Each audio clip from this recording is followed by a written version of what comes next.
Welcome back to your weekly dose of encouragement on the Unashamedly You podcast. If you are enjoying what you are receiving here on the podcast week after week, we would be delighted if you would leave us a review over on Apple or Spotify and share us to your social media and make sure that you tag us so that we see it.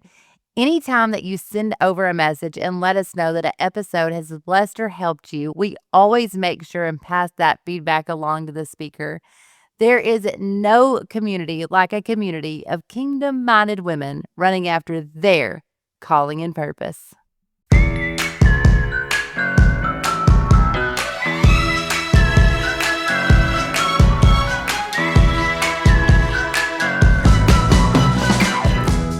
Hello, and welcome to the Unashamedly You podcast, a space to enlighten, encourage, and empower you to go out and unashamedly be who God is calling you to be. I am your host, Jamie Herndon. I pray you hear less of me and more of Him as you listen to today's episode. Let's grow together.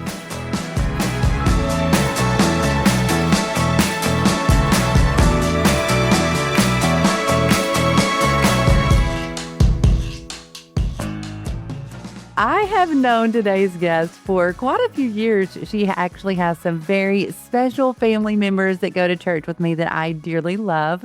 She is an amazing singer. Her voice is unmistakable. Her worship is powerful. She has sung with some of the biggest names in the apostolic music industry. Her voice is on so many songs that we sing at church and that you listen to driving down the road. So I cannot wait for her to share her story and all that she has to share with us today. Sarah Perez, if you will take a moment, just introduce yourself and we'll get started. Well, hello. I am so honored, first of all, to be asked to be a part of this podcast. So, thank you for inviting me. So, my name is Sarah Perez. I am from San Antonio, Texas, raised here my whole life. So, this is home for me. I am the worship leader here at Hope Center Church with Pastor Nathan Scoggins.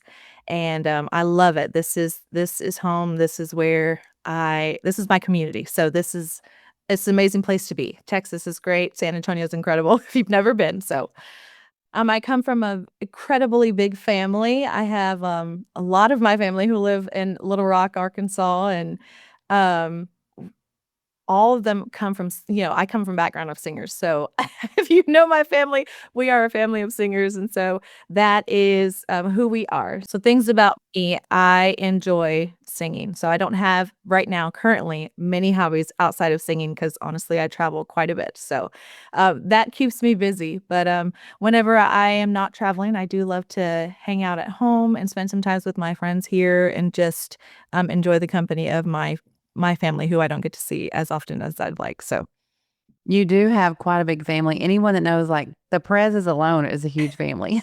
Ye yes, absolutely. But they are all incredible. I am so excited to have you on here to share with us. So, like I said, your voice is known on so many songs. If you ever listen to, UPCI Music, their London albums, you're all over that. Mark Crowder, Charity Gale, of course. Charity Gill. Um, yeah, that's just a few that I can think of off the top of my head. You have had a lot of amazing opportunities come your way in the music realm. So, can you just walk us through maybe some of that journey, how some of these opportunities came, and what has shaped you along the way throughout this time? Yes, that's a great question. So I have been singing for really my whole life, and I went to Indiana Bible College, graduated in 2013, and from there, really my music journey has kind of taken a just a wild trip.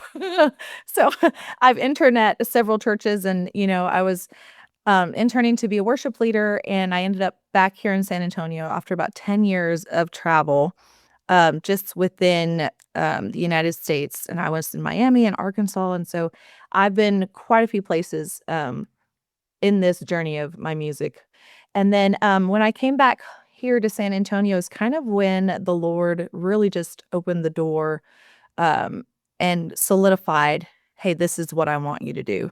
I joined with charity in 2018. Charity Gale. And so her and I and Emily Hudspeth, we started her solo career. And since then, the Lord has just opened so many doors. And it's been amazing to see. So, along with Charity, I, of course, did so much more. Of course, Mark Crowder, we did his album, and we, I went to London with UPCI Music and was able to be a part of their live recording there. So all of these opportunities had just kind of, the Lord has just brought them to my attention. I wasn't out seeking it. It just happened. And as I was leading worship here at my own church, he has just opened the doors in that area for me to walk through and be a part of these incredible recordings. So that has been so amazing for me. Like I'm just mind blown every day. I wake up and I'm just like, how am I even here right now? So it's been a fun journey to be on, and definitely a journey of faith. So when I started with Charity in 2018, and we were traveling just as three, doing small venues, and her career was just starting. And in 2022, I remember I was actually asked to lead worship at Bot, there at POA, and I was on my way to Bot and had a major accident that I happened to me personally. I had stopped for gas, and I was hit by a truck on my way out of the gas station. So I was walking back to my car, and I was hit by a truck in that gas station. And that accident really defined, I guess it was like a defining moment for me. I was felt like I was doing what the Lord was calling me to do, and it almost just came to like an abrupt halt. And I didn't know it at the time what God was doing, obviously. Like, I'm like, nobody wants to get hit by a truck or run over by a truck. Like, that was just the craziest thing to ever happen. And for that, literally the last 4 years since that has happened, that was in January of 2022. And now we're in, what are we in, 2026? I have been in a recovery journey along with my music journey. And it has shaped me in more ways than I can even tell you. I lost my memory for about a year, so I could not even while I was working with Charity. I've been very blessed. My church family has been incredible to help me with this journey. Um, Charity has been incredible to help me with that journey. I lost everything. I couldn't find the ability to sing. I lost my sense of harmonies. I couldn't hear harmonies. I couldn't walk. My back was messed up. My shoulders were messed up. So I went through lots of surgeries, and um, currently still dealing with numbness on my right side of my body that I'm still go through every day, and PT all the time. And so throughout all of that, I feel like God has just been so faithful to me. And I've I've literally told myself, I was like, you just have to worship through this. Like, this is what God has called you to do. And it doesn't matter what's happening in your life, no matter what the trial is, no matter how painful it is. I've been on stages in crutches. I've been on stages with a cane. I've been on stages with a brace, an arm brace. Like, you could, it's been crazy.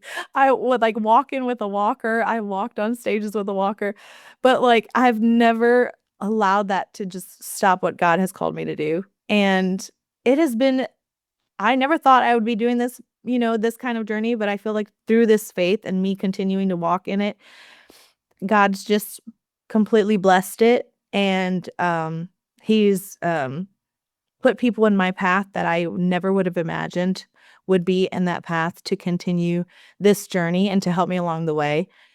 And wow, I'm like I said, I'm blown away every day by what I get to do. Not only at my local church, but just in around the world, because we travel everywhere here in the United States and across in Europe and so many other places. So yeah, it's just, I can't even describe how God has begun to make that path happen for me. I don't even understand it. I think when people hear you got hit by a truck, like, they assume you were in your car. Yes, that is the first thing people think. Yes. Yeah, I'm thinking you're pulling out of a gas station, you're like, "No, I'm walking out of a gas station." Literally. That's so wild. Yes. Well, thank God he spared your life. He did, and I know it was for a reason. Like, there's things don't happen just by chance, and so I should not be here today. There's so many reasons why I shouldn't be here today, but I know the Lord was there in that moment, and He is the one who's getting me through it every step of the way, and for a purpose. Like, I'm here for a purpose, so How did you get your memory back? Like, whenever you started harmonizing again, did you have to relearn that? I I mean, did. because if that is that even something you can learn? Because I don't think I could learn it. Yes. I never got that to begin with. Yeah, I know, it was hard actually, and I was so scared that I wouldn't be able to get it back, and, like, when I was going through it, especially that first year that it happened, I would be at Gather House, we do a Gather House night, or it's like a night of worship in Houston, we have one every month, and so I would be there and would not be able to hear the harmonies, and they would teach it to me on the fly, and I would forget, like, I'd forget it, and so I would have to learn it over and over and over again, and I was like, I just prayed every day. I said, "Lord," I was like, "What am I gonna do? This is all I know to do." Like, I remembered that I was a singer, and I was like, "I know I sing." I was like, "This is what I do," but there's, like, the connection is not there. So that first year was so rough. I was so scared I wouldn't be able to sing again, but the Lord is so good. And he just, muscle memory and God brought it back. Lots of practice. Wow, that is incredible and such a miracle, Yeah, that you gained that back, and like you said, you've been through so much therapy, so many things that you've had to go through, but God has been with you every step of the way. What a miracle. So, someone can get up and sing songs, and I say this often, if you want to have beautiful music, you can go almost anywhere and find beautiful music. I mean, you can do that. But there's something different whenever you are being led by a worship leader and then whenever you're being led by someone that just really knows how to sing. right. What does it mean to be a worship leader? Yes, you're not wrong. I think, being a worship leader, it definitely goes just beyond singing, because, like you said, there's so many people who have good voices, and they are capable leaders.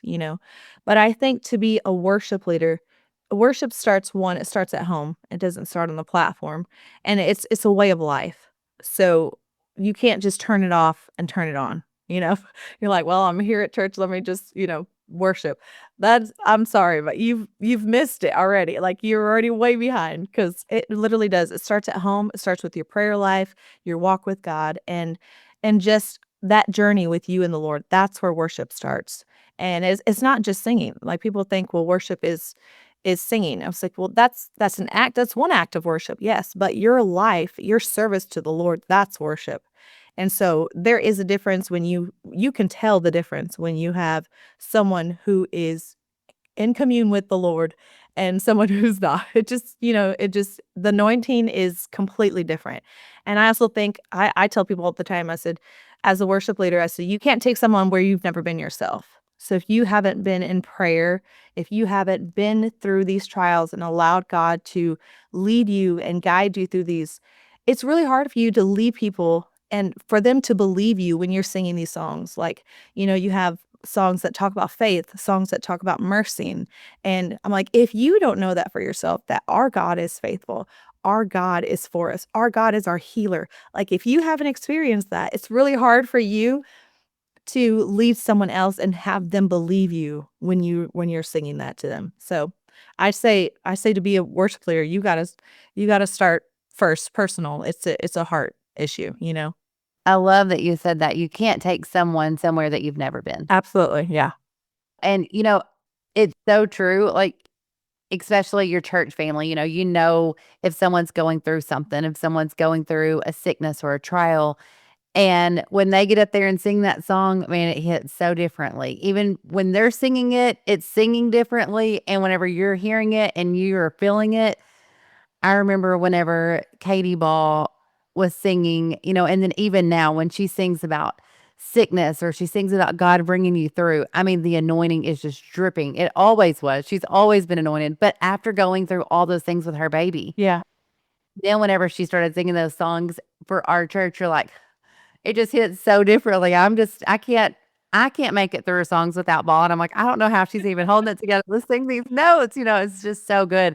But it is true. Like when you've been there, and it's not just for you to know, but whenever you can take people that are listening to you, you can take them through that, through these songs by saying, you know what? I know I've been there and God's going to come through. Yeah, absolutely. We're testimonies of it ourselves.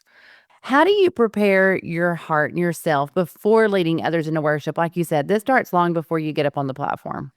Right. Yeah, I absolutely it sure does. So, my personal, of course, obviously, first and foremost is prayer. I I'm very big on that. Like if you don't have a prayer life, probably start there. That's where it needs to start. So preparation definitely starts with prayer and just asking God to lead. And I think if we give him our best, it's he asks us to be a good steward of our gift and our giftings. And so as a worship leader, I try to do that. I try to be very conscious of, not just being last minute with my sets, my music sets, that I'm giving to the team. And I actually plan my worship sets a month in advance. And some people think it's crazy, but I believe that God blesses preparedness. And so he sees the work that you're putting into it. And I've seen time after time after time where we'll come in and I have created this set list a month prior and it has aligned perfectly with what God was doing in that service for that day. And it was not because I knew what pastor was preaching on. I didn't know any of that. I just knew to be prepared to pray over these sets, to allow God to use these music or these songs that we would be using in the worship set. And so that's kind of like my thing. I said prayer for your personal life, obviously, but prayer over these song sets. Ask the Lord, hey, what do you want us to hear for this? What do you want our church to be singing about and listening to? Where are we as a church body? And you kind of feel that out as well. So in your preparation. So I think not only obviously preparing your heart, but your mind as well goes with it, and just knowing where you're at and as a church body. So important to have that sensitivity because, I've heard this my whole life. The songs that are sung, the worship that goes forth before, it's preparing everyone's heart. It's softening your heart. It's getting you ready for the preached word of God that's about to go forth. Yes. And we've all seen it whenever God moves through the song service and whenever you're worshiping, and then you're ready. You've come in from a hard day, and it's like the music and the worship and the atmosphere gets you ready to be able to have the preached word of God, to be able to go on good soil, Yeah, absolutely.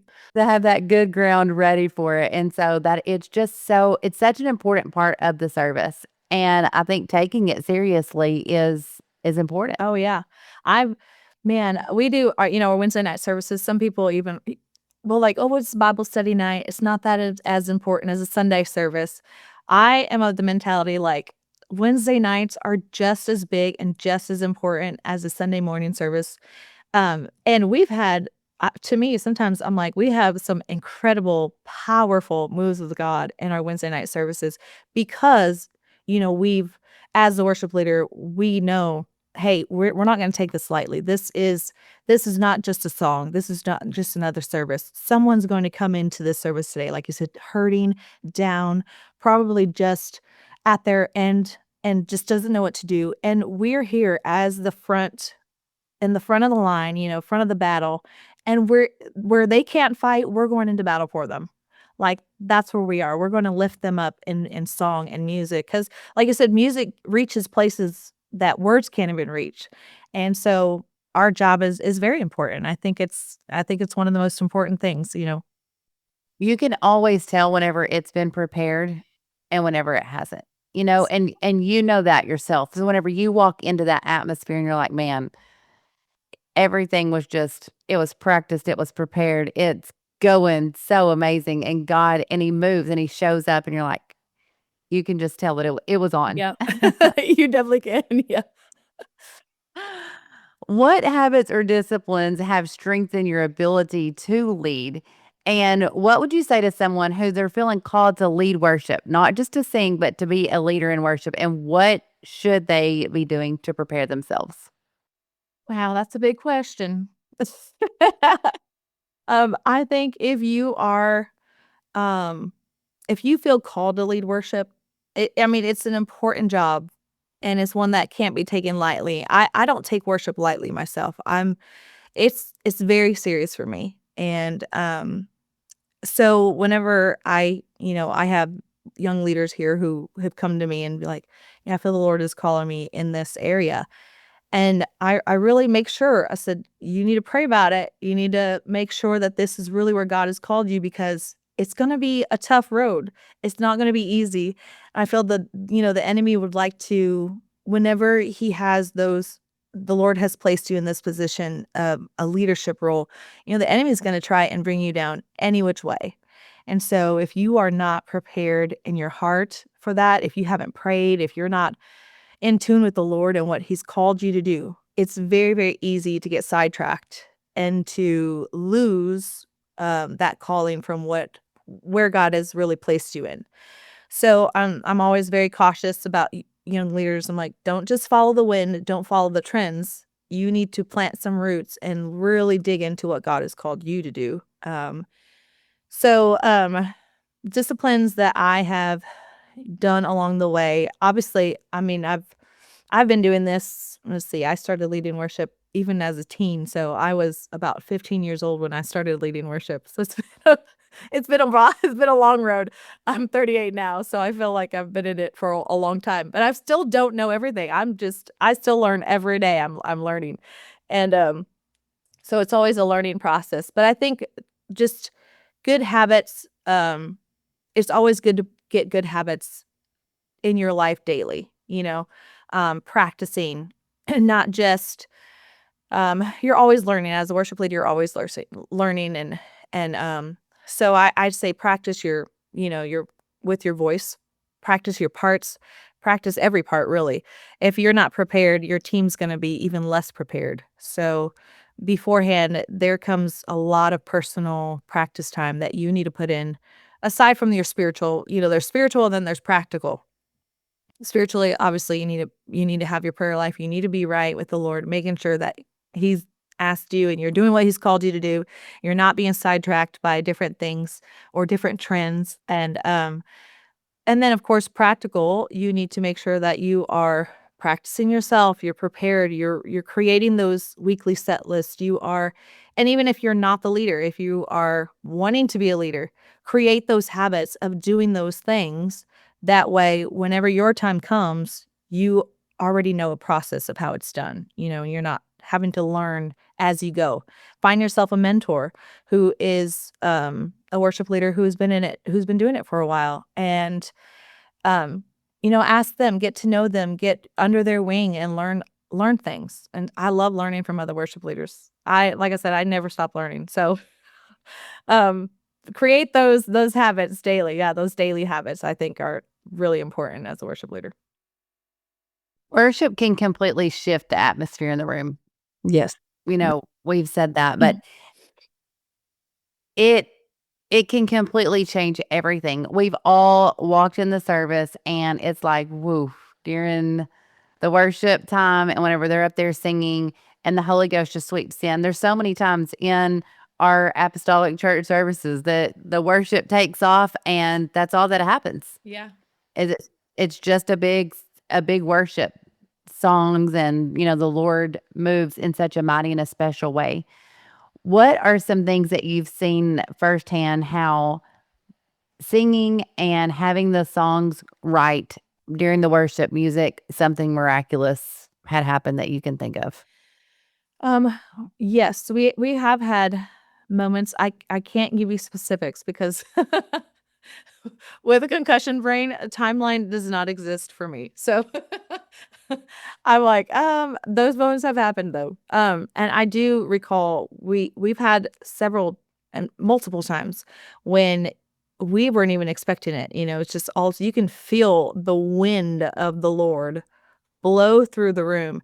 And, we actually I think it was 2 Sundays ago or something like that, we had one of those services, and it wasn't anything that we had done differently. We just prepared like we would always do and said, "Lord, you take control of the service. We're here and you just lead and guide us," right? That's and I always tell our team, I said, "We've prepared, but we're here for whatever the Lord wants." So just be aware that we may go in whatever direction it will take us. And so they're all ready. They all know that that is going to happen.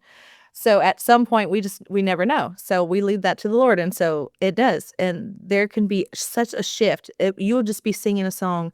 There's a song, "Always on Time." I'm sure y'all do that song. We do. We do. I love it. That song is so powerful, and whenever we get to that bridge where it says, "There's never been a day, never been a moment, never been a minute," right, that you weren't in it. Never been a time that you didn't see me through, God. I worship you. We did that song once, and I remember I think it was when we actually first did this song.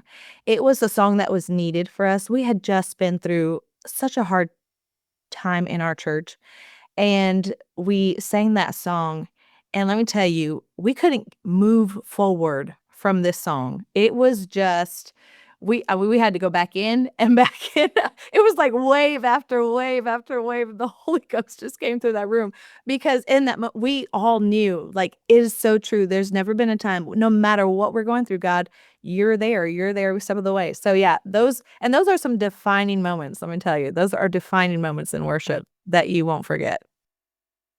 Just think it's so important for worship leaders to realize, like you said earlier, your job is important.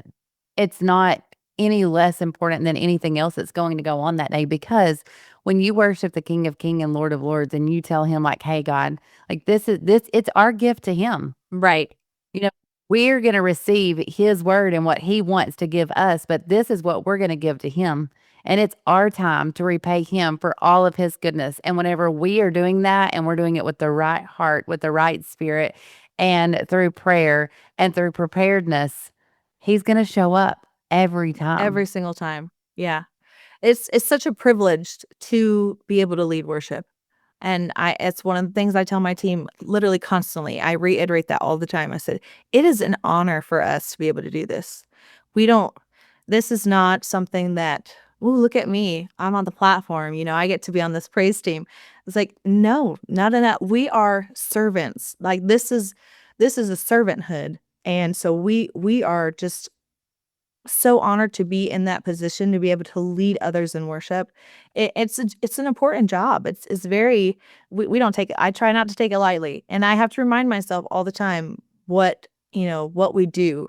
It is very important. It's a heart thing. You are helping someone change. Like you are creating that atmosphere where the Lord can do a work for someone who's never probably this may be their first time in church and the first time ever feeling something different or hearing from God, and you get to be a part of that and, a part of someone else's life that gets changed forever. So, I think it's an absolutely incredible honor for us. What an honor. Yes. Anything that we can do for the Lord, that he would choose us and use us, what an honor. What are some ways that you help move the congregation from spectator to participant? Like, that is so important that the congregation is involved, but I know that cannot be always easy to do. Yeah. I feel like I'm down on the floor worshiping, and sometimes I'm looking around like, okay, I mean, who else is going to get involved? Yes. And I think honestly, with our culture, we have a shout culture. We like to shout and we like to, get really big. But sometimes in these songs, it's really hard for the congregation to engage. Um, so especially for like new converts or someone who's not used to, you know, apostolic praise and worship, the the crazy. Like for us, we're like, yes, take us there. Like we're right there with you. But it's really hard sometimes for the entire congregation to get involved in something like that. So I always try to incorporate we like to do congregational worship. And so obviously our worship is I like to direct our worship upward and forward to the congregation. So, because obviously we want them to, I'm trying to think how to say this. I guess like worship is like, to direct people in their worship, right? So we want them obviously directed to the Lord, but then we want them involved like congregationally. You have to find songs that do that and that help incorporate that. Congregations are mixed, so not all of them know your new songs, not all of them will know your older songs. So you've gotta find I love to have a blend of both, and I think working with Charity because she's really good about that, getting the whole congregation involved in worship has really helped me as well, and just kind of see that picture like, "Okay, yeah, actually this is what we want because we don't want spectators, right? We want people to be involved in worship as well. So finding music that helps with that. Even if you're doing a shout, break it down. Bring it down to just where it's just like, we want to hear your voices, just so the congregation can sing out those lyrics, without the obstruction of the noise of the music and different things that it can be distracting to some people. So I always try to, at the end of each song, if I don't feel like they're engaged, I will try to create a moment in that worship that they can be engaged with the song, just sing it out with us, and, it's really important. The point of it is to not have a show and you're not at a concert if you're at a church service. Right. Yes. And so, pulling them in from being just a spectator to participating and it's going to help the move of God. It makes your job easier as a worship leader as well. It has to. Whenever you're actually leading everyone in worship and they're all involved than it is for people just staring at you while you get your praise on. It definitely does, yes, because the other is really hard. It's like pulling teeth, and you don't want that every service. You don't wanna feel like you're at a dentist's office or you're at, like, a cemetery, and you're like, "What is happening?" It just feels very dead. No, you want them to be involved, and so, as a worship leader, it's your job to create that moment, to create those moments in the service where that can happen, and you make sure that they are all worshiping with you. How do you cultivate unity within a worship team? I know that you sing on several teams, like you said, you're with Charity Gill. You've helped with you've helped Mark Crowder and all the names that you were talking about earlier. There has to be unity within that as well. And then also, obviously, in the church and having unity within that worship team. Yes. I think for me is I I obviously, that saying, there's no I in team, right? There's no I in there. And so for me as a team leader, we don't have I let me use my team for example, my home church. So any of my worship team members, they're all leaders, right? So none of them are they can all sing, they all should be able to lead a solo. They should all be able to lead in worship. That is my goal for every single team member. Every musician, they should be able to do their parts. If someone's not here, if the drummer can't, run tracks, the piano player will have to run tracks or vice versa. Like different things. I love my team to be very versatile in all things. And so in order to create that unity, I feel like whenever there's no hierarchy, there's like, well, she's the worship leader. She's the only one who can do solos. She's the only this. I try to keep it we're all the same level. We're all here to do the same. Our job is the same. We're here to worship the Lord. We're here to create an atmosphere of worship. And so I don't like well, she is this part of the thing where, and I'm only a background singer. Like I'm not about that. I'm like, we're all worship leaders. This is what we're here for. So I think for me, that's my biggest thing. I try to make sure wherever I go. And, as a someone who travels and does the different teams, I don't come in with the mindset of like, I'm here and I'm better than you, or, they called me in to do this, lead, so I'm just gonna sit here and, do my thing. Like, I don't come in there with that type of mindset. I'm always like, "Okay, where can I serve? Let me know what can I do to serve this team and to serve what God has asked you to do in this for this night, for this service." So that's like kind of the mindset that I like to keep, and I try to, have my home team have that same kind of mindset to keep that unity. You've mentioned serving several times, and I think that's probably one of the most important things is just whenever you realize, like, I am here to serve. in every capacity. And if we all show up to church feeling like that, if we all show up to church feeling like I'm here to serve number one, God, Yes. you know, even as if you're just a saint and you're sitting on a pew, you're not up there. I don't play any music, I don't sing any songs, but I also feel like I am here to help with the atmosphere. I'm here to help with the worship leaders have prepared their hearts. They prepared their sacrifice. The preacher's prepared the message. He's prepared a sacrifice.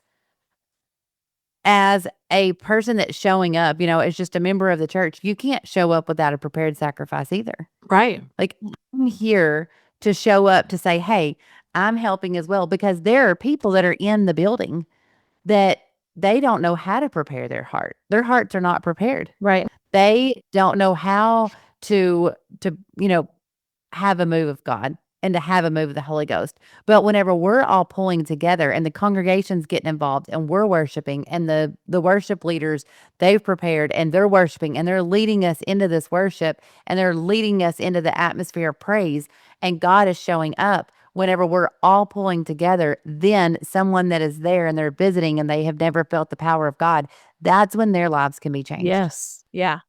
You can feel that unity within the congregation. Yeah. And we're all there for the same goal, the same purpose. And that's, for God to change someone's life.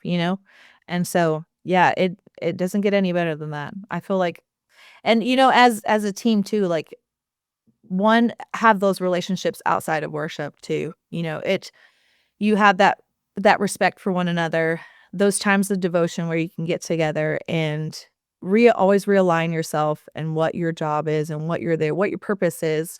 I think those are great ways to keep the team kind of like with that mindset forefront. Like this is have that servant attitude. We are servants, here to serve for this purpose to serve and worship and kind of just to keep those things in the forefront of your mind that you don't forget, like, "It's not about me, it's about the Lord." So, always have, like, those moments together outside of singing, you need those times as well. I agree. And you can feel the unity. You can feel whenever something's unified and you can feel whenever it's not. Mhm. Division, you can feel it. Yes. And so that's something that you definitely do not want. And it's so important, but it can't always be easy to do. No, it's not. It really isn't. It sounds easy, but it's not. It's easy if everyone's Yeah, praying. That's there why you go, yeah. Bishop Holmes is so big on having a prayer life. And I'm Yeah, like, well, he said it's easier to pastor a praying church. it's true. It's got to be easier to lead a praying worship I team. mean, 90% of our job, I think, as worship leaders, it's not the music portion, it's people. We're in the people business, and if you don't know how to navigate, and like I said, if you're not prayed up, and as a leader, one, if your team's not prayed up, you're gonna have to deal with a lot of things in that, and a lot of hurdles, and so, there's a lot of books you can read too to help with that, to help with leadership. Is there a song or a moment in worship that has impacted you personally, something that you can think of that you would want to share? Oof. Well, I kinda touched on it a minute ago about "Always on Time." That song came at the right moment even for me.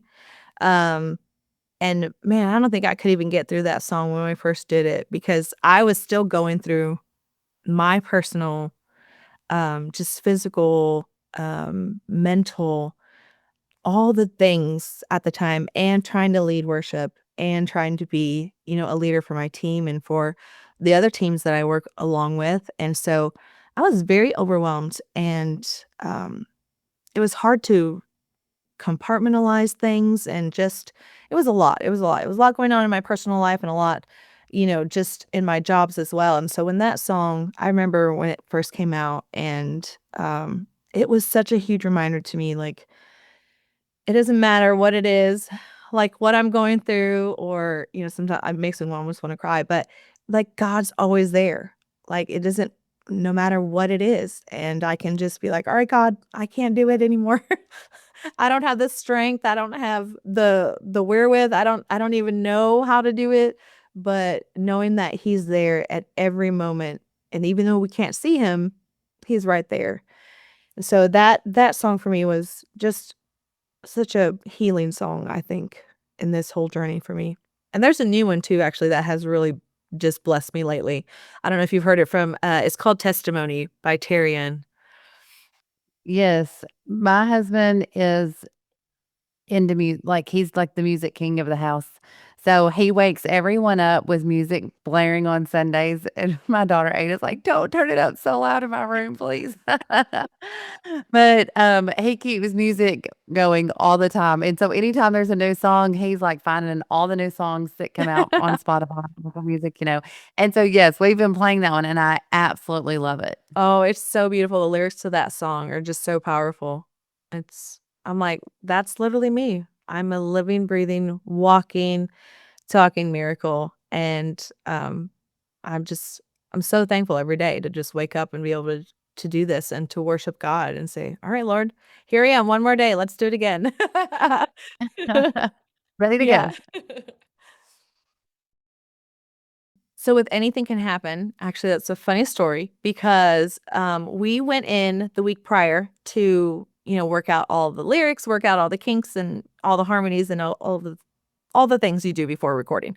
We were there the first, like, 5 days in just a very intense, um, rehearsal sessions, and it was, like, the 3rd day, and I had already come off of tour, and I was now with Mark, and so my voice wasn't quite up to par where it should have been, and so we're 3 days in, I lose my voice completely. Like, it's gone. I have no voice, I can't sing, I'm just, at this point, sitting in the rehearsals because I can't even sing. And so I told Mark, literally my whole job that Mark had reached out to me was for this one song. Like, he was like, "Sarah, the Lord has just asked me to reach out to you because you need to be on this song." And he didn't even know me. Like, he just called me out of the blue. He's like, "The Lord put me on, he put you on my heart." And he's like, "This song is for you. You need to do, you need to sing it." And so when he showed me the song, it wasn't even ready. They were finishing it the week of. Like, they still hadn't worked out all the kinks to it.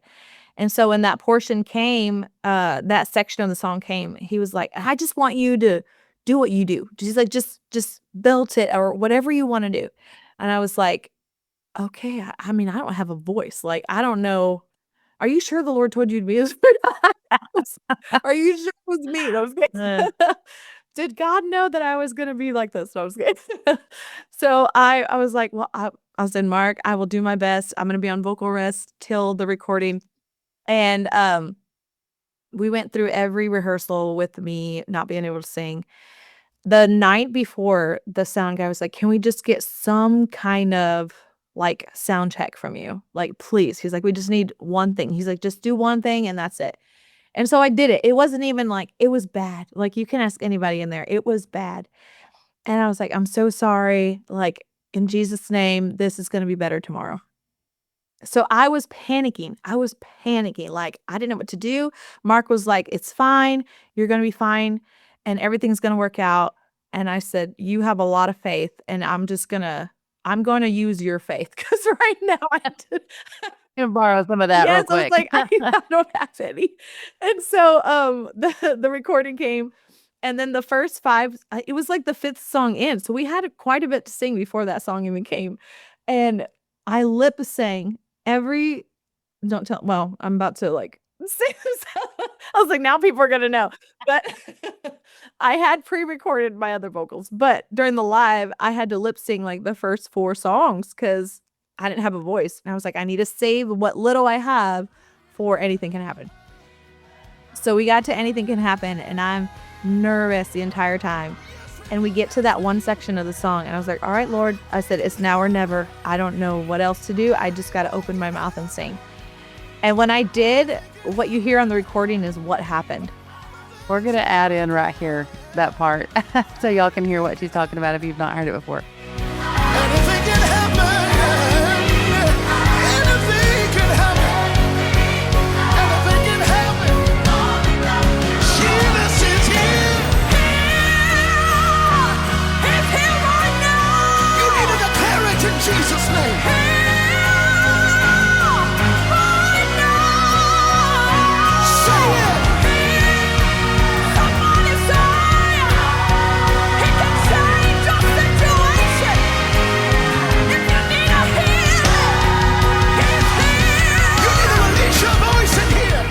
Like it just came out like I had never been sick. Like it was just pure God. Like I don't even know how to explain it. It was that. And I remember the entire team. We sang that song for like 13, 14 minutes. It actually blew up. Like we couldn't go anywhere past that song. It just kept going. And I had to repeat that section of the song multiple times. And I remember after, I just remember going off the stage. We took like an intermission. And I just remember going off the stage and David came up to me and he was like, you are such a liar. He's like, you faked that the whole time. And I was like, I did not fake it. I said, that was Jesus. I said, that's the only explanation I have is God. Like, you know, just pulling that out because that was it. I didn't know what else to do. So it's a miracle. Wow. Yeah, literally those notes are from the Lord because I had no voice.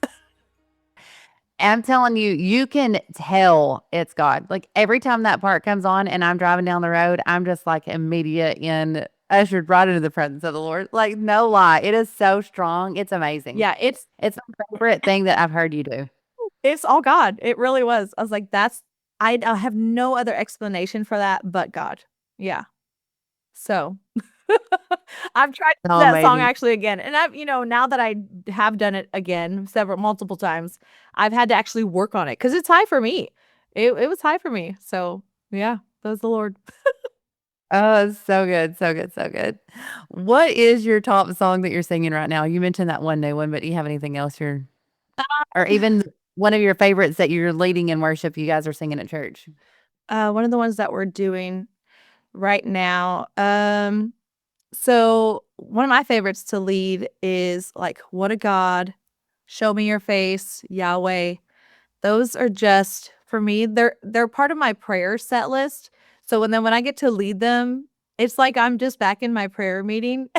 So those right now are just really good. They're not like the newest ones, but man, they're just so powerful. Show Me Your Face. I bawl like a baby every time I sing that at church, like every You single time. can't It is so help good. but like literally get on your knees and just cry. Yeah. It is so, so good. As a worship leader, how important is it to make sure that you're leading and you're worshiping, not just singing, and then off the platform as well? Right. Yeah. No, I think it's very important. And that is actually something I do teach my team. And I make sure that they know, because when you're worshiping on the platform, it's one thing you want to be engaged. If you are worshiping and it's one thing to be able to worship and just have your eyes closed and it's between you and God, and that's beautiful. Okay. But that can be done at home, right? That's just between you and God. When you are a worship leader and you're trying to create this atmosphere of worship and you're wanting the congregation to engage in that worship, you also have to show them how to worship. Because like you said, it's a mixed congregation. We have people they don't even know, or they've come from a background where they don't raise their hands. They don't know that they can dance. They don't know that they can be exuberant in their praise. So this allows them, it gives them permission, so to speak, to do that, to be free in their worship. So if you're not showing that, if you were very stoic in your worship and you're just standing there, the congregation is also going to be that way. They're not going to show exuberant praise if you're not. So you're their example.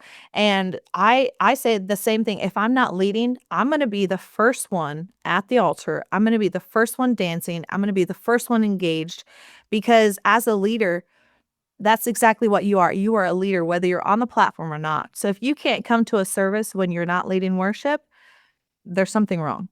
If you can't be the first one at the altar and worshiping and engaging with along with the congregation, there's something wrong. You probably need to check your heart, because this is like, it's not about us, it's about the Lord. So as leaders, we're leaders on the platform and we're leaders off the platform. I'm still leading, even though I'm not singing on the platform. I'm still leading in my praise and my worship right along with the congregation. I think that's so important because the congregation is also noticing if you can only worship on the platform. Yes. And so then you kind of start wondering, where's your heart? Where's your worship? If you're not singing and you're sitting at your pew, not doing anything, like, Yeah. If we're like, sometimes we're like, well, I can't get behind them because I don't ever see them worshiping or, engaged in the worship service.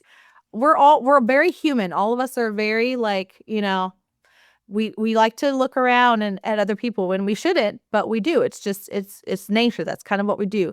And the congregation, when you, especially at your home church, they know you. They know you on the platform. They know you off the platform.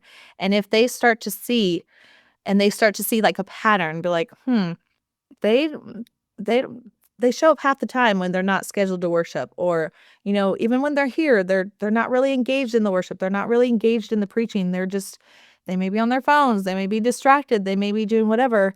But then it like the moment it's their turn to get up on the platform, it like something clicks and they're like, oh, I got to be on, like let me display this worship. Like that's already wrong. Like that's never where it should be. And so I think it's really important. It's like one of the most important things is to check your heart always. Like you always have to have that. Why am I doing this? Am I doing this for me or am I doing this for the Lord? 100%. I totally agree with that because, like you said, the congregation knows and they notice, especially at your home church, and it's important to know that, hey, I'm worshiping God. I'm not worshiping because I'm singing. I'm not worshiping to lead all of you only. I'm worshiping because he's worthy. Yep. Absolutely. Yes, I agree. Everything that you have shared today has been so good. I knew it would be. I love this podcast with you. It's been a lot of fun and getting to know the Sarah Perez, whose voice that we all know and love and get to hear. And I liked hearing that about the Crowder song. That was fun. But before we end, what is one last thing that you would want to leave with all of us in the Unashamedly You community today? Oh man. Well, thank you so much for having me on podcast. It's literally just been a blessing to me. And I don't know. I would say just continue forward, shine, let the Lord use you wherever you are, and don't follow trends because let me tell you, those are gonna those fade away. But if we follow the Lord, He's got so many good plans for us. And so I'd say, as a worship leader, just continue doing what God has called you to do. Because you have a unique calling and it's not anybody else's, it's your own. And so just allow God to work through you the way he wants. So thank you so much for being on the podcast. We have really enjoyed having you. I know you're busy, you're going all the time, just left a busy season of Easter. I know that that's always a lot for worship leaders. So thank you for being on the podcast today. Thank you so much. Thank you. It's been an honor. Thank you for listening to another episode on the Unashamedly You podcast. If you don't already, make sure and go and follow Sarah Perez on Instagram and Facebook. Follow along with her journey and download the music that she is involved in. I pray that this podcast encouraged and inspired you to step out and become all that God has for you to be. Go be unashamedly you.